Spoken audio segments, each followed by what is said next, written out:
Welcome to Broad Strokes, Fortune's weekly show where we talk about the news that matters to women.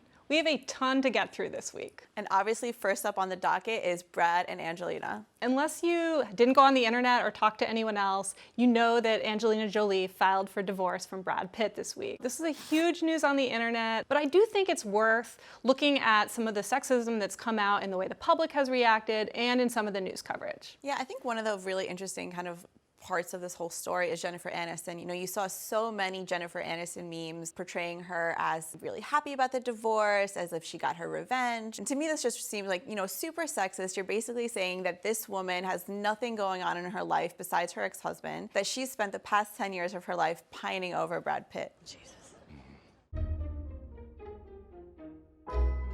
There was a really interesting study released this week by Bain & Company and by LinkedIn. And this study basically looked at a lot of things, but to me, the most interesting part was this idea of endurance. Now, endurance is kind of like a fuzzy word, but what they basically mean is how likely an executive was to feel, satisfied at work, to feel like their hard work was worth it, that they feel successful day in and day out, and they want to keep striving for success. What I found really surprising was that even at the most senior levels, women had far less endurance than men, that basically women are saying, this kind of wasn't really worth my time. The speculation about why that might be true, some of that really rang true for me. I mean, one thing that they asked also in the study is about stress levels, but they specifically asked, is the stress hurting your life outside of work? And women were more likely to say yes. There's also this idea of, vertical and horizontal ambition. For a lot of women, what really motivates them is not necessarily power or prestige or money, which is oftentimes, what you get when you get to the top. A lot of these women are much more motivated by,